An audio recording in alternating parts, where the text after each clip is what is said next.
Hey fam. This is a small portion of my my seed bank. Well, hey, it is a food bank. Um, because a lot of these seeds are food. And over the past year since I've been here, I have been amassing a haul of seeds. Um, and if you are still in, the United States, um, we're approaching our summer. You guys are in winter. But just so you have an idea of some of the things that I will be planting, and there are seeds that I have that I'm not going to be featuring because they're specific to what we are doing. So some of these I've purchased on Amazon, and one thing you will see that is consistent is non-GMO, right? And I purchased plants, seeds rather, of plants that I know is like specifically good for bees. And a lot of these, some of them I've been keeping. Like this is turmeric. When I bought the turmeric, I just put it to the side and let it do its own thing. So it's germinating on its own. And if I plant this in the ground, it's going to continue to give me more rhizomes, more roots that I will be able to dig up and harvest. This is ginger. It was a good piece of ginger. And this is like the third or fourth uh, bit of ginger that I've been trying to grow. So what happened to the other ones is I would get sick, or Jojo would get sick, and I would use this portion of the ginger, the germinating portion of the ginger, and I would use that because that was, that's the most potent and had the most life. As you can see, it's kind of wrinkly because it this portion has sucked all of the life out of this in order to produce this green life. So I'm just gonna put this in the ground just like this and leave the head above the soil slightly, because if this was buried, this is what would shoot up out of the ground, right? And then if I found like good pepper, uh, you can't always find good pepper here. And if I found like a good, nice pepper, I would, take it out of the seeds. This I was just lazy. I just cut it in half and put it to the side. These are pumpkin seeds. It was a nice sweet pumpkin that I got, and I took the seeds out and I put it to the side. These are soursop. Um, it comes off of a soursop tree in my front yard. It is very sweet and very delicious, and it just tasted like how it was supposed to taste. So I saved those seeds. And this is something that you'll hear most Jamaican people complain about, it that we can't find thyme. Not thyme, Time. We can't find this herb. It is the essence of our Jamaican cooking. So thyme and you guys call it allspice, but we call it pimento. And so I have brought a bunch of seeds. This is not even half of my collection. Um, and I use these. I think these Fairy Morse Zinnia I purchased here in Tanzania, and they were pretty good for the soil. What I do with these are continuously replenishing. All I have to do is when they bloom and they begin to dry, I just break the head off of it and just put it right back into the ground, and it just continues. So I didn't have to go into my stash of California non-GMO zinnia, because these were so fruitful, and I still have more of those. So like I said previously, this is going to be a permaculture type of setup we're going to have a variety of different fruits, vegetables, and flowers. So anything from chicha, they call it kalalu, to maize, bananas, okra, um, you know, and watermelon, pumpkin, things that give me a little bit of a bloom and a blossom. Because some people don't know, like pumpkin yields these yellow flowers, and that's good for bees. Um, and some plants, as they grow, they also give you a little yellow flower. Now these are very special, right? They were brought to me by Black 40 Sunrise, who was one of the first people to come to Tanzania as I was setting up the Exodus House, right? And you can see this is this website, Indigenous Seed Initiative.org. So this person, it's a black owned business, and they're trying to save the seeds and sell them, and so these are rare seeds. These are very special, and this is one of the reasons why I didn't plant them until I was ready. And on the back of this one, it's very funny because I never like took them from the rubber band that they were bounded together. But it's the West India burr gherkin. And where does it come from? Jamaica. It's they're great for hot, humid weather, and introduced in America in 1793 from Jamaica, and they use it in pickles and all this other stuff, right? So that is going to come in really. I'm very interested to see what comes of that, right? So this, shout out to Black 40 Sunrise and to this company that is trying their best to put out, good quality stuff. So we have cucumber and we have lettuce, and on the back of them, it tells you the source of each. So this is Aswan lettuce, and it comes from Egypt, right? So if you go on their website, you can probably read more about that. And then mustard, that's interesting. So let's see, these are all right. That's interesting. So these are these are also rare because they're purple Osaka mustard. And then kale, right? So we have this. Okay.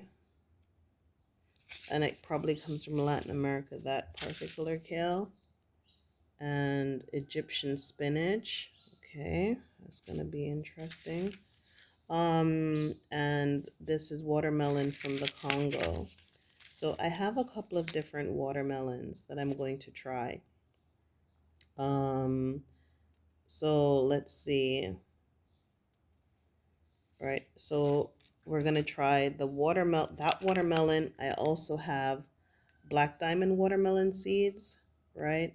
And I also have a special kind of watermelon seed that I'm not really going to be showing on camera because it's really not native, and that's exactly what you need to bring are things that are not native, and we want to keep the things that we have special because there are so many copycats out there. And this is another thing that's good to have is the Cherokee purple tomato. If you come to Tanzania, you're going to see that they pretty much have one variety of tomato, and that's the Roma tomato, right? And so I'm going to introduce this non-GMO purple tomato. Now, I would like this to grow because this is also something that will be special. Um, that we can share with the community. So all of these seeds out of this seed bank, um, we're going to be sharing the seeds with the community. So as they come, and go through our process to get their hives and their queens and their nukes, they'll in the beginning they'll get some seeds that they can go and start their garden. So they will have something to start working with. And this is not just the the local Tanzanian. This is also our REPAP brothers and sisters who are interested in doing what we're doing. And this is another rarity. Um, Rainbow carrot, right? That's another rarity. And clove carnation. So I don't know how well they will grow here, but I'm gonna give it a shot and see how it goes. But yeah, I invested a good amount of money in purchasing seeds, and I was gifted some seeds. Like my gardener saw that I was interested in growing the Mammoth Sunflower. So he had gotten me these seeds, right? And I kept them. So he gave these to me about a year ago, when he saw me come home with a sunflower head, and I was trying to dry it to get out but I got it too early. But I was able to get, wait, no, these are also giant zinnias, but I was able to get some mammoth sunflowers, right? So if you're interested in donating to the seed bank, or if you're coming this way, please go ahead and email me, exodusafrica1@gmail.com. That's XODUS Africa, the numeral 1 at gmail.com. Um, and so I can give you, a better understanding. And these are just some wooden forks that I'm going to be using for labeling. So I'm just going to label, because what we're doing is we're just starting the nursery. So we're going to be planting, and then we're going to be moving them into their specific areas. So these plants, along with with the okra, the mchicha, okra gives off a small budding flower, and so does mchicha. And so every kind of plant, guavas do as well. As they're opening, they produce these small buds, these small budding blossoms, and that's really what the bees eat, and they use that for cross pollination. So it's not just flower seeds and herb seeds, but plants that produce a nice little blossom for the seeds to eat, for the bees to eat, or for the other creatures to eat. So we're going to be planting today at the Exodus House at 3 p.m. Let's see, that's another sunflower mammoth. Yeah, so at 3 p.m. and we're going to be planting over there. And we have a posse that is going to come through and help us do some of the work. And we have some of our gardeners that are coming through to help us get this going. So and big up to our friend who assisted us this week with a small seed, so that we can go ahead and get the soil and get the manure and get the things that we needed, so that we can start putting these things in the ground. So this has to start first, right? Um, Once this goes, what we're able to do is now we can focus on, okay, we're going to start building out the hives, and then we can start construction. We're going to start just exactly how I did the Exodus house. Remember, I started with a garden first.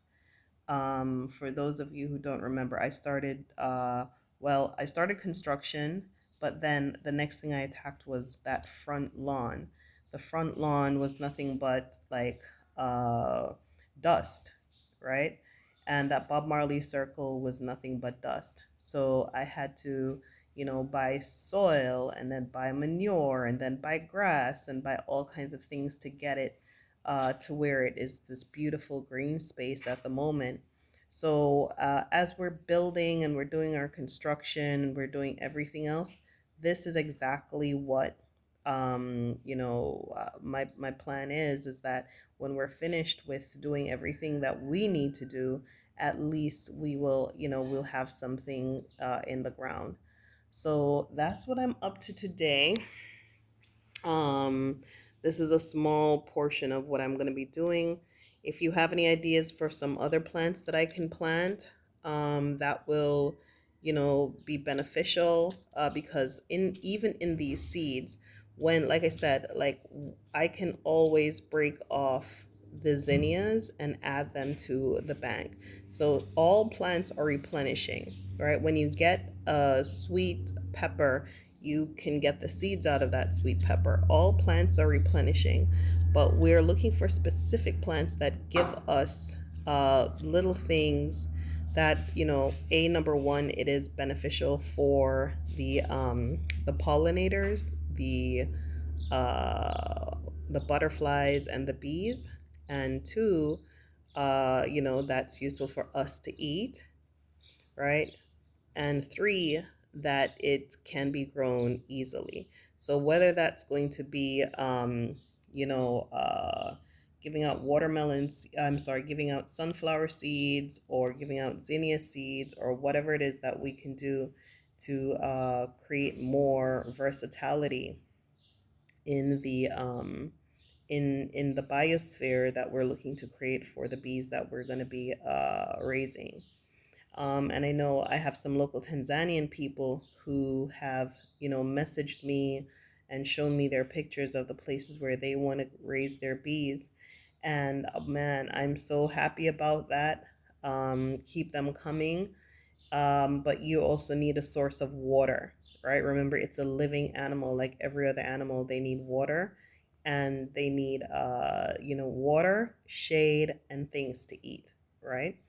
Okay, y'all. So that's what's up today. I didn't know this would be such a long video, but this is not half of my bank. But if anybody would like to also, contribute for seeds or donate seeds, please let me know.